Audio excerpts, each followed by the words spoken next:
the young and the restless spoilers. In the dark underbelly of Genoa City, Phyllis Summers has found herself at the edge of desperation. Her son, Daniel, is days away from a prison sentence for a crime he didn't commit. The case against him is solid, and all signs point toward an inevitable conviction, unless Phyllis can find a way to uncover the truth. Driven by the unbreakable bond of a mother's love, Phyllis realizes that she can't stand idly by while Daniel is wrongfully taken from her. She has one last option, a perilous plan that could destroy her life, but she is willing to pay any price to save her son. Sharon Newman stands on the brink of victory, ready to savor the satisfaction of seeing Daniel take the fall for a crime she orchestrated. Phyllis, however, knows Sharon too well to allow her smug triumph to last long. With her mind set and heart hardened, Phyllis devises a drastic scheme. She will kidnap Sharon, isolate her in a place where the walls are closing in, and force her to confront her actions. Phyllis hopes that facing fear and confinement will push Sharon into confessing the truth, freeing Daniel and exposing Sharon's lies. As night falls, Phyllis sets her plan into motion. She captures Sharon and brings her to an old, abandoned bunker far from the city, a place cloaked in shadows and cold silence. Sharon awakens, bound and trapped in the damp, dimly lit space. Phyllis, standing just beyond the reach of the single flickering light bulb, declares her ultimatum: admit what you did, Sharon, or rot here in the darkness.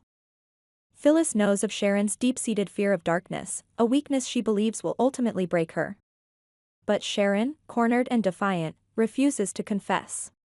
She braces herself against the fear gnawing at the edges of her mind, steeling herself with the knowledge that someone, something, is by her side. In her mind, she conjures the vision of Cameron, a ghostly figure who has lingered in her thoughts since her brush with death.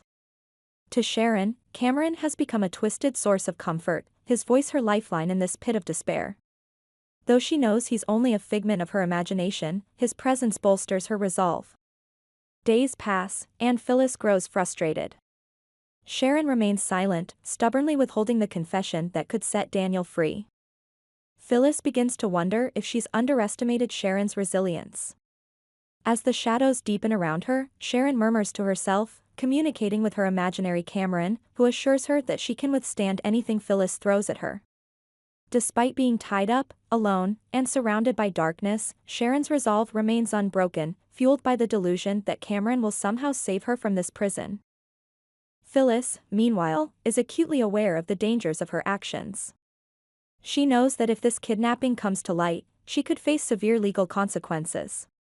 Kidnapping Sharon is a crime that could ruin her life, but Phyllis is unwavering. In her mind, any punishment would be worth it if it meant Daniel's freedom. She lives with the gnawing fear of discovery, constantly glancing over her shoulder and wondering if someone will catch on to her desperate act. But her mother's instinct prevails, fueling her determination to hold Sharon captive until she breaks. The days turn into a torturous waiting game as both women endure a battle of wills. Phyllis, haunted by her own sense of right and wrong, becomes increasingly anxious. The longer she waits, the more she risks everything she's worked for. She paces outside the bunker, agonizing over the ticking clock. Yet, she cannot abandon her mission. Daniel's future rests on her shoulders, and she's willing to sacrifice everything to protect him. Sharon, however, is tougher than Phyllis anticipated. Despite her confinement, she seems strangely calm, murmuring softly to her invisible savior. Phyllis watches from a distance, unable to hear Sharon's words, but noticing the odd serenity that settles over her prisoner. Cameron, though nothing more than a specter, has become Sharon's shield against fear. In the depths of the bunker, she clings to his imagined presence, whispering to him as if he were there, her unwavering belief in his protection sustaining her. As Phyllis's patience wears thin, she contemplates more extreme measures. Her frustration mounts, and she considers escalating the situation, anything to force a confession out of Sharon. But a part of her recoils, realizing the danger of letting her desperation push her too far. She must tread carefully, balancing the need for Daniel's freedom with the precariousness of her own moral boundaries. Days continue to pass, and the situation grows direr. Phyllis's anxiety intensifies with every moment Sharon remains silent.